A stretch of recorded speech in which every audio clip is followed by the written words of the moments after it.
J'ai découvert Telmont il y a 2 ans et la première chose que j'ai goûté en arrivant dans cette maison, c'est forcément ce réserve brut, le non millésime. Ce qui m'a vraiment séduit, c'est que vous avez en bouche un vin qui a un vrai corps, une vraie structure et à en aucun moment qui est lourd. Donc il est très aérien.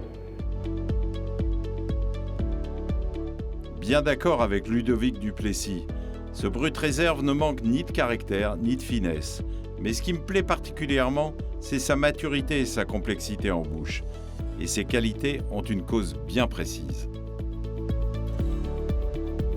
Dans un brut, il y a toujours une année de base. Et là, c'est la vendange 2017 avec 56%. Ça veut dire qu'il y a beaucoup de vins de réserve. C'est quoi les vins de réserve? Alors, les vins de réserve, c'est des vins qui ont été sélectionnés sur des années antérieures, qui n'ont pas participé à des assemblages de bruts sans année sur les années antérieures, qu'on a gardé volontairement pour donner à nos vins cette structure, cette vinosité. Brut sans année se réinvente chez nous tous les ans.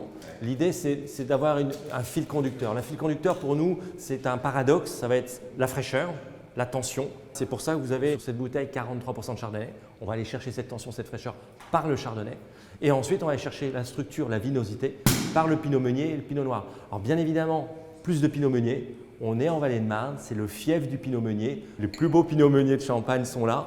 Et effectivement, notre maison, par son implantation historique depuis 1912, a cultivé naturellement cette notion de travailler fortement avec le pinot meunier. Quand je suis en assemblage, je constitue une équipe. J'ai 40 joueurs. Certains joueurs, ils ont fait déjà certaines campagnes. D'autres, c'est des tout nouveaux. Donc il faut à la fois les anciens, qui amènent de l'expertise, qui amènent de la tenue au jeu. Et puis il y a ces plus jeunes qui ont besoin d'être parfois un petit peu canalisés. Et d'année en année, en fait, les plus jeunes deviennent au fur et à mesure des années les plus vieux et viennent en fait structurer ce jeu d'équipe. Voilà. J'aime bien cette image de l'équipe parce que l'assemblage, c'est comment je vais associer ces personnalités, donc des personnalités qui peuvent être des terroirs différents, mais aussi des années différentes. L'équipe, elle est faite. Quand elle est faite, on la met en bouteille et le match se joue 3 ans après. Et je ne peux pas changer de joueur. Le réserve brut, c'est la grande affaire d'une maison. Mais ce qui est super chez vous, c'est que tout est écrit.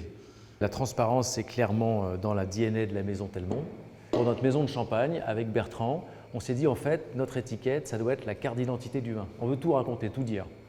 C'est important de parler aussi du dosage. La question éternelle des spécialistes. Ce qui m'importe dans cette dégustation, c'est qu'on ait de l'harmonie. C'est que ce vin ait un fil conducteur, qu'on le ressente du début jusqu'à la fin. Une des signatures de la maison, pour retrouver ce que dit Thierry, c'est que c'est une maison qui est quand même faiblement dosée en règle générale. Effectivement, là sur le réserve brut, vous êtes sur du 6,7. Vous le verrez dans les prochaines cuvées, c'est vraiment une constante d'avoir un dosage qui est assez faible. Je pense qu'en apéritif, c'est idéal, mais après, effectivement, ça marche très très bien aussi avec des huîtres, avec un caviar. Je ne suis pas chef, mais un petit ceviche là, de dorade avec un peu bar, d'agrumes, parce qu'il y a ces notes d'agrumes qui rebondiraient très bien.